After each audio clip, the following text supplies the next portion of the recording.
প্রিয় উচ্চ মাধ্যমিক শিক্ষার্থীরা, সংস্কৃত ভাষাতত্ত্ব থেকে মাত্র দুটি প্রশ্ন পড়লেই এই বছরের পরীক্ষাতে গ্যারান্টি জানা আসবেই আসবে, এটা আমি তোমাদেরকে কিন্তু গ্যারান্টি দিচ্ছি বন্ধুরা।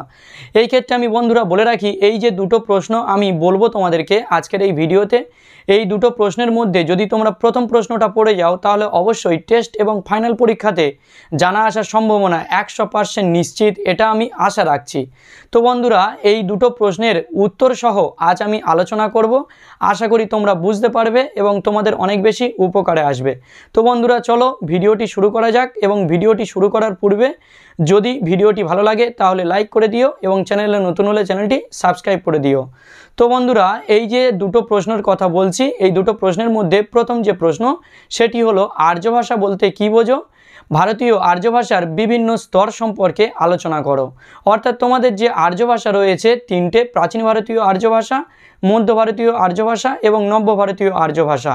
এই তিনটে আর্য ভাষা একত্রিত হিসাবে তোমাদের 5 নম্বরে পড়তে পারে কিংবা আলাদা হিসাবেও দিতে পারে। যেমন বলতে পারে প্রাচীন ভারতীয় আর্য ভাষা সম্পর্কে আলোচনা করো, বা বলতে পারে মধ্য ভারতীয় আর্য ভাষার বৈশিষ্ট্যগুলি লেখো, বা বলতে পারে নব্য ভারতীয় বা আধুনিক ভারতীয় আর্য ভাষা সম্পর্কে যা জানো লেখো।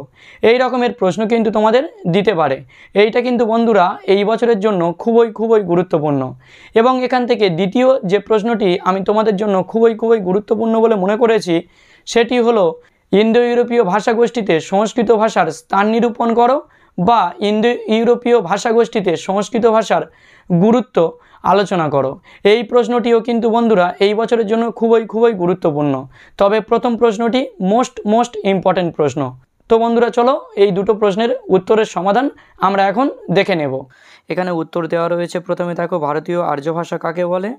তারপরে রয়েছে দেখো স্তর বিন্যাস, অর্থাৎ আর্য ভাষাকে 3টে ভাগে ভাগ করা হয়: প্রাচীন ভারতীয় আর্য ভাষা, মধ্য ভারতীয় এবং নব্য ভারতীয়।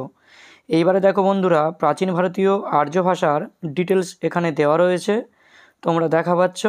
তারপরে রয়েছে তোমাদের মধ্য ভারতীয় আর্য ভাষা। এই মধ্য ভারতীয় আর্য ভাষা থেকে কালগত বিস্তার, যুগগত নাম, নিদর্শন ও বৈশিষ্ট্য রয়েছে। এবং তারপরে রয়েছে নব্য ভারতীয় বা আধুনিক ভারতীয় আর্য ভাষা সম্পর্কে ডিটেলসে আলোচনা। তো এবার দেখো বন্ধুরা, দ্বিতীয় যে প্রশ্নটা আমি বলেছিলাম, ইন্দো ইউরোপীয় ভাষাগোষ্ঠীতে সংস্কৃত ভাষার স্থান নিরূপণ করো বা গুরুত্ব নিরূপণ করো। এখানে উত্তরটা সম্পূর্ণ দেওয়া রয়েছে, তো তোমরা একটু দেখে নাও, পারলে তোমরা একটু স্ক্রিনশট মেরে নিও।